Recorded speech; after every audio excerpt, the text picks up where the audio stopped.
L'insurrection des moineaux, roman naturaliste, de Stéphane Ferry, chez LBS Sélection. Chapitre 1. Octobre. En lisière de forêt s'élevaient les ruines d'un antique moulin. Le soubassement de cette bâtisse sans âge était envahi par les ronces, tandis que son enceinte, à demi éboulée, subissait les inexorables assauts du lierre, de la mousse et des scolopendres. Une roue à aube, attachée par son axe rongé de rouille à un reste de mur, quoique de guingois, continuait de quêter désespérément le courant dans les entrailles d'un canal d'amenée d'eau depuis longtemps comblé. Celui-ci n'avait plus à offrir aux pales pourrissantes qu'une modeste mare, où s'ébattaient parfois salamandres et tritons, quand l'eau n'était pas trop turbide. Parmi ces décombres humides et lugubres, où la végétation reprenait peu à peu ses droits anarchiques, vivait une colonie de passereaux. Une petite centaine de moineaux qui, bien qu'ils n'eussent rien à manger depuis des jours, demeuraient là, parfaitement impassibles, donnant tout l'air de se désintéresser de leur sort, comme dans l'attente désabusée de jours meilleurs, qui peut-être n'adviendraient jamais. Certes, ils pouvaient s'accommoder des caprices du ciel et même d'une disette prolongée. Ces oiseaux-là étaient après tout de robustes créatures. Ils n'étaient pourtant pas dans leurs habitudes de se laisser dépérir sans réagir. Or, depuis quelques jours, ils restaient prostrés dans un état de sidération que rien ne paraissait devoir dissiper. Sinon le passage du temps, peut-être, seul apte à guérir les blessures les plus profondes, celles qui affectent l'âme. La mort, dans des circonstances tragiques, d'un membre de la communauté était la cause de cette funeste hébétude. Sitôt annoncé, une semaine plus tôt, le décès de Jojo avait sérieusement ébranlé la tapageuse bande de moineaux. Depuis ce moment, ils semblaient n'avoir plus goût à rien, pas même aux chamailleries, qui y comptaient à l'accoutumée, parmi leurs activités favorites. D'ailleurs, effet du chagrin sans doute, les divisions jusque-là si vives qui dressaient l'un contre l'autre les deux principaux clans de la colonie étaient à présent reléguées aux oubliettes. Beaucoup voulaient croire que ces dissensions appartenaient définitivement au passé, car plus que jamais, ils aspiraient à vivre en paix. La fin lamentable du valeureux Jojo, que ses détracteurs naguère qualifiaient d'affreux, ce dont il s'abstenait maintenant qu'il n'était plus, afin de ne point heurter ses compagnons d'armes et susciter de nouvelles querelles. Ce trépas, donc, avait mis un terme au tumultueux mouvement de révolte initié au début de l'automne par l'impétueux oiseau. Une folle équipée qui, au plus fort de la tempête, avait fédéré une vingtaine de têtes brûlées, comme les appelait le grand sage, vieux moineau borgne, au plumage usé et à l'embonpoint considérable, qui régnait sur la communauté depuis des lustres. Pour la plupart des passereaux, il n'y avait donc guère matière à se tourmenter outre mesure. Cette disparition était regrettable, évidemment, au même titre que toutes les autres, mais finalement salutaire en ce qu'elle s'accompagnait d'un soudain retour au calme. D'un coup, d'un seul, les furieux pépiments des rebelles s'étaient tus. Chacun était rentré rapidement dans le rang. Et depuis lors, le vieux sage, qui n'aimait rien tant qu'éviter les conflits et voyait dans ce soulèvement une menace pour son autorité, respirait un peu plus à son aise. Au fond de leur cœur gisait cependant un cuisant regret, car tous, qu'ils comptassent parmi les insoumis ou non, avaient voulu croire, inconsciemment parfois, que l'entreprise avait malgré tout une infime chance de réussir. Le mouvement impulsé par l'intrépide moineau s'était indubitablement soldé par un épouvantable fiasco. Cela, personne ne pouvait le nier. Ceux qui étaient allés identifier au bord de la route sa dépouille atrocement mutilée n'en fermaient plus l'œil.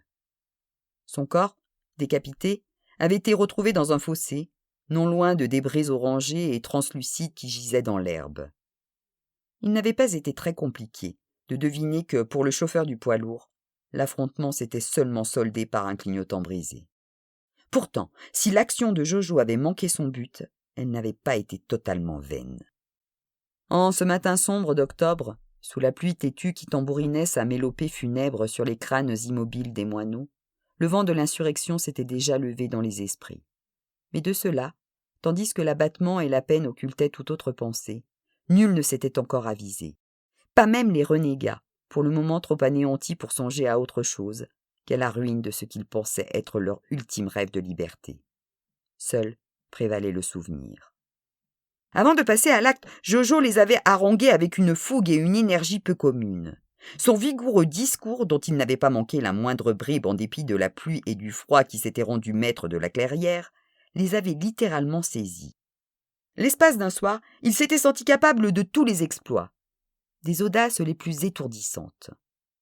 Employant des mots choisis et volontairement frappants, Jojo avait su leur représenter sans phare leur destin misérable, et surtout le sort qui d'ici peu serait le leur, s'ils demeuraient là sans agir, à se ronger les rémiges dans de mortels atermoiements. Année après année, la petite forêt où ils avaient trouvé refuge avait perdu un bon tiers de sa surface, victime en plusieurs endroits de coupes rases qui laissaient le sol forestier exsangue, et en d'autres lieux, de l'étalement urbain, le pire de tous les maux. Car les nouveaux lotissements, qui poussaient plus vite que des bouquets d'armillères sur la base d'un pin sylvestre, confisquaient la terre à tout jamais. Leur modeste forêt était en outre enserrée par des routes toujours plus fréquentées, la nationale surtout, qui bordait la lisière sud. Les humains paraissaient tout bonnement incapables de s'occuper et de trouver de quoi se nourrir à proximité de chez eux. Ils se déplaçaient tout le temps, sans rime ni raison, à croire que l'ennui leur tenait lieu d'activité principale. Cet axe routier desservait la bibliothèque municipale, le complexe sportif, la piscine intercommunale et surtout, véritable miroir pour alouettes motorisées, la zone commerciale. Cette dernière attirait les humains par nuit entière, comme ces mouches replètes et verdâtres que l'odeur d'une charogne ou d'un étron suffisait à déplacer en essaim compact. Voilà qui était déjà beaucoup. Mais les humains, avec lesquels aucune espèce animale ne parvenait à rivaliser dans ce domaine, accumulaient les objets à un rythme réellement frénétique, donnant l'impression de ne jamais devoir en posséder assez. Les supermarchés n'y suffisaient plus. Aussi, pour satisfaire cet appétit incompréhensible que personne parmi eux ne semblait songer à modérer, bien au contraire, de nombreux camions transitaient par cette même route pour livrer au village les colis qu'ils commandaient jour et nuit, sans désemparer. Ils étaient, ces mastodontes montés sur roues, la cause principale de la surmortalité vertigineuse enregistrée dernièrement parmi les populations d'oiseaux des environs. Des moineaux pour l'essentiel. Plus lents et moins agiles que d'autres espèces, ils payaient un tribut particulièrement élevé à la route. Du côté de la départementale, le long de laquelle était seulement installé le terrain de camping, la circulation était moins dense. Par conséquent, cette route n'était pas aussi périlleuse que la nationale. Cela n'allait probablement pas durer, puisque la municipalité était en train de faire aménager, à côté du terrain de camping, un vaste parcours acrobatique forestier, annoncé aux sorties du village, à grand renfort d'affiches 4x3 tout à fait disgracieuses. Qui pisait, les plans d'un sentier d'interprétation, censé quant à lui trouver place en bordure de la zone occupée par les moineaux, contribuant à en réduire un peu plus la superficie, étaient depuis plusieurs jours sur le bureau du maire. Le projet de valorisation du bois de la Penaude consistait, moyennant au préalable un conséquent défrichement et la démolition du vieux moulin, en une passerelle de bois longue d'environ 500 mètres, montée sur des pilotis qui dépassaient du sol d'une 50aine de centimètres.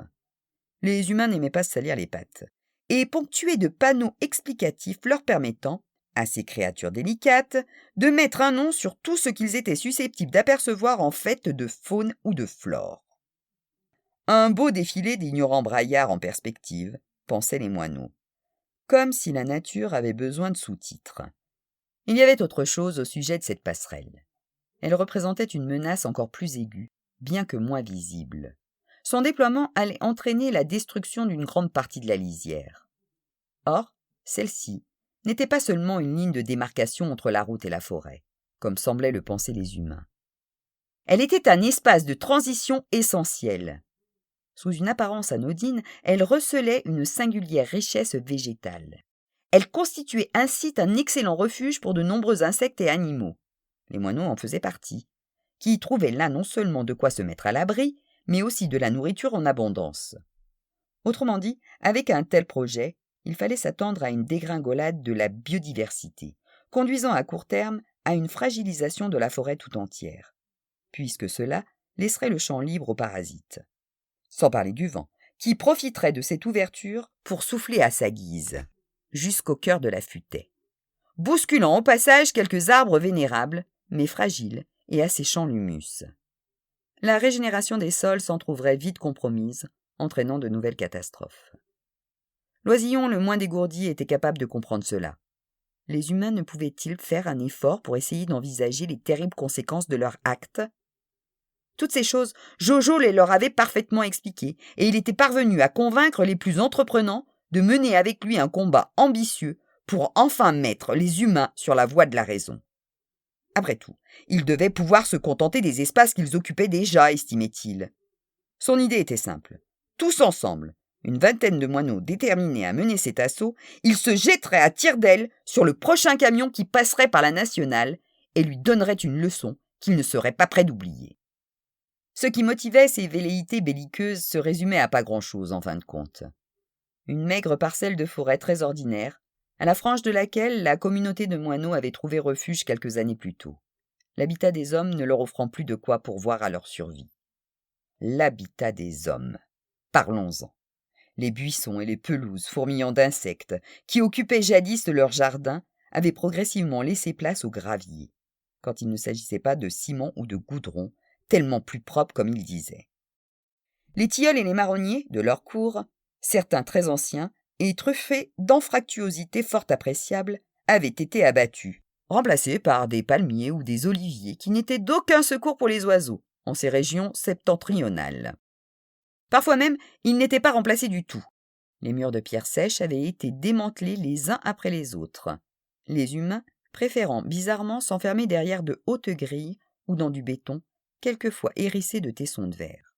Les haies sauvages avaient été supprimées au profit d'arbustes exotiques aux fruits immangeables. Quant aux parois extérieures de leur maison, il fallait absolument qu'elles fussent lisses, si bien qu'elles n'offraient plus aucune cavité utile, ne présentaient pas la moindre aspérité à quoi s'accrocher. Les mauvaises herbes, ainsi appelaient-ils les plantes qui s'invitaient chez eux sans leur permission, étaient quelquefois impitoyablement arrachées, plus souvent éradiquées à grand renfort de pesticides. Les empoisonnements chez les passereaux se comptaient par dizaines. Certains de ces pipèdes, inconséquents, détruisaient les nids à peine terminés pour empêcher les oiseaux de s'installer, au prétexte que leur chant troublait leur repos. Et pire que tout, presque tous s'entouraient de véritables bataillons de chats qu'ils laissaient libres de perpétrer toutes les atrocités, allant jusqu'à les féliciter lorsqu'ils revenaient du jardin bouffis de fierté, avec dans la gueule le cadavre martyrisé d'un oisillon tout juste sorti de l'œuf. Elle n'avait donc rien d'exceptionnel, cette forêt où il s'était replié. N'était justement sa capacité à les accueillir et à leur fournir tout ce qui leur était nécessaire. Elle était même d'une incroyable banalité, pour qui n'y séjournait pas longtemps.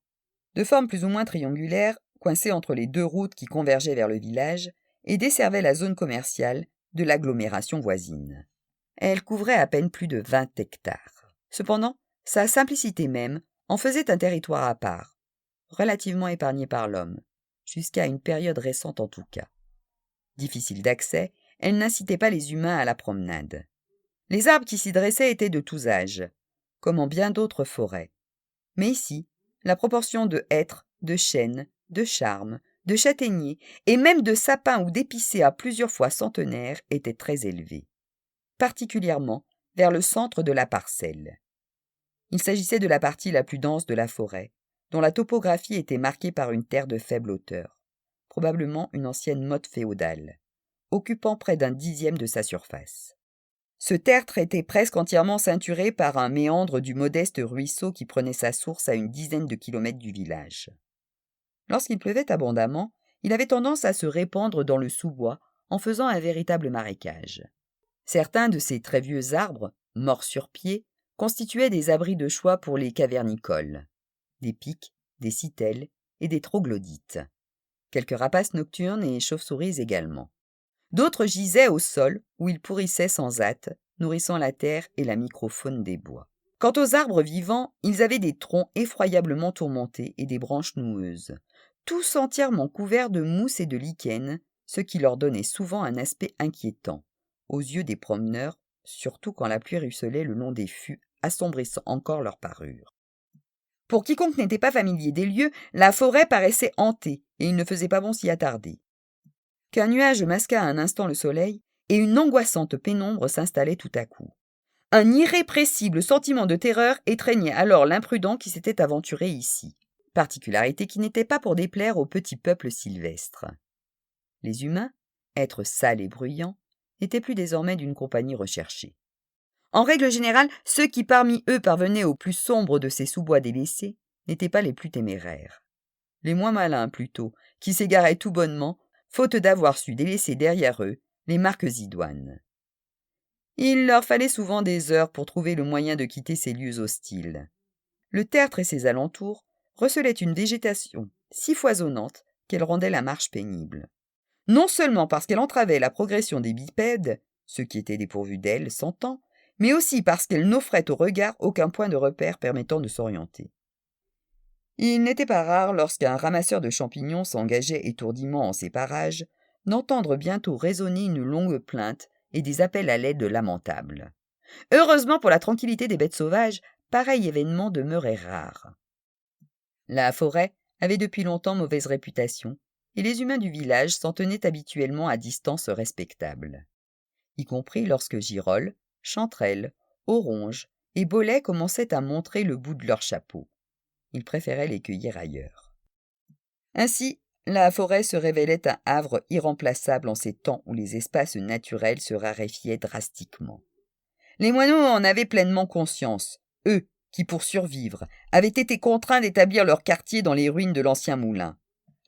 Là, parmi les ronces et la broussaille, à l'abri derrière les murs effondrés, ils avaient peu à peu repris goût à la vie. Ils avaient mis du temps à s'adapter à leurs nouvelles conditions d'existence. Et les embûches n'avaient pas manqué, mais ils y étaient parvenus. Allaient-ils devoir fuir encore et tout recommencer pour assurer leur salut? D'aucuns soutenaient bien, quelquefois, qu'il était vain de s'acharner à défendre un territoire si semblable à d'autres.